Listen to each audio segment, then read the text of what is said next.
নিৰ্বাচনৰ ৰিজাল্ট ওলাল। ভাৰ্চুৱেল জগতৰ পৰুৱাৰ পাখি কাট খাই একেবাৰে তলত পৰিল। বহুতে ভাবিছিল ফেচবুকত ভিউজ লাইক পালে দিছপুৰ দিল্লী দখল কৰিব পৰা যায়। ডক্টৰ জ্ঞানশ্ৰী বৰা বা কুংকি চৌধুৰীৰ দৰে প্ৰাৰ্থীৰ অৱস্থা দেখি এতিয়া ছ'চিয়েল মিডিয়াত হাঁহিৰ ৰোল উঠিছে। একাংশই লিখিছে, ডক্টৰেট ডিগ্ৰী লৈ কি হ'ল? ৰাজনীতি বুজিবলৈ গ্ৰাউণ্ডত নামিব লাগিব। আৰু আপুনিও চাগে এনেবিলাক ট্ৰল চাই চাই খুব আমোদ পাইছে। কিন্তু ৰ'ব, আপোনালোকে যিটো কথাত হাঁহিছে সেইটো আচলতে আমাৰ সমাজখনৰ কাৰণে এটা দুৰ্ভাগ্যজনক পৰিৱেশে। আমি যি বিষয় লৈ ট্ৰল কৰি আছোঁ সেইটোৱে প্ৰমাণ কৰি দিছে যে আমাৰ সমাজত শিক্ষিত মানুহৰ সৎ সাহসৰ কোনো মূল্য নাই। জ্ঞানশ্ৰী বৰাৰ দৰে এগৰাকী উচ্চ শিক্ষিত মহিলাই যেতিয়া ৰাজনীতিলৈ আহে তেওঁ ডক্টৰেট ডিগ্ৰীটোৰ কাৰণে এটিকিং কৰা হৈছে। আমি আচলতে সমাজখনে কি বিচাৰোঁ? ৰাজনীতিত কেৱল অশিক্ষিত বা অল্প শিক্ষিত মানুহে থাকক নেকি? আজিৰ বিশ্লেষণটোৰ মূল কথালৈ অহাৰ আগতে আপোনালোকক এটা সৰু অনুৰোধ, আপুনি যদি চেনেলটোত নতুন হয় তেনেহ'লে আমাৰ চেনেলটোত ছাবস্ক্ৰাইব কৰি দিব।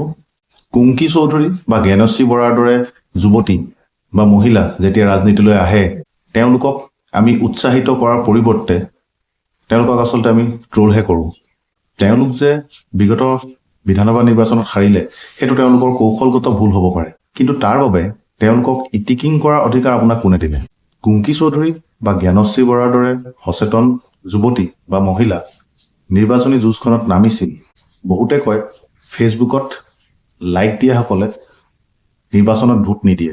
হ'ব পাৰে সেইটোৱেই ৰাজনীতিৰ কঠিন বাস্তৱ, কিন্তু সেই বাস্তৱটোক সন্মান জনোৱাৰ পৰিৱৰ্তে আমি যদি তেওঁলোকৰ ব্যক্তিগত জীৱনক লৈ তেওঁলোকক অপমান কৰি থাকোঁ তেনেহ'লে ভৱিষ্যতে কোনোবা শিক্ষিত যুৱক যুৱতী ৰাজনীতিৰ পথাৰখনলৈ আহিবনে?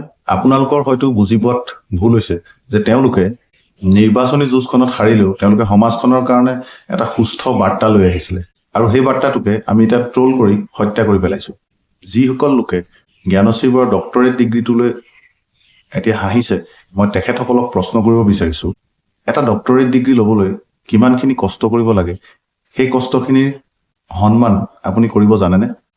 আনহাতে লুৰিণজ্যোতি গগৈক বহুতে মিয়াৰ দালাল বুলি কটাক্ষ কৰা দেখা গৈছে, কাৰণ তেওঁ বিৰোধী ঐক্যৰ লগত লগ লাগি কিছু সমীকৰণ ৰচনা কৰিছিল।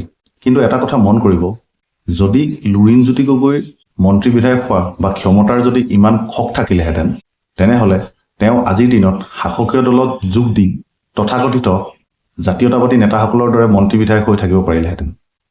কিন্তু তেওঁ তাকে নকৰি বিৰোধী শিবিৰত থাকি কষ্টৰে যুঁজখন চলাই নিছে। তেওঁ আদৰ্শৰ প্ৰতি থকা নিষ্ঠাক আমি চাব নজনাটো আচলতে আমাৰ ভুল।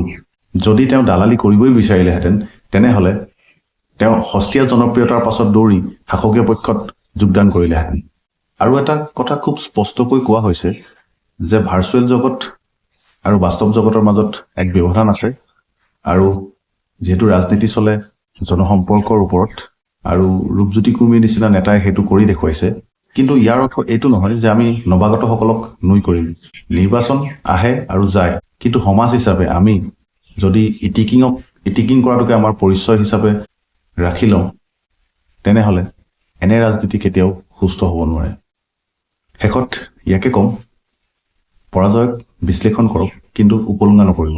কুংকি চৌধুৰী, জ্ঞানশ্ৰী বৰা বা লুৰিণজ্যোতি গগৈৰ দৰে ব্যক্তিৰ যি সাহস সেই সাহসক সন্মান কৰিবলৈ শিকক, কাৰণ আমাৰ সমাজত এতিয়া ইটিকিং কৰিব জনা মানুহৰ অভাৱ নাই, কিন্তু কোনোবা এটা বিষয় লৈ সাহসেৰে থিয় দিয়া মানুহৰ একেবাৰে অভাৱ।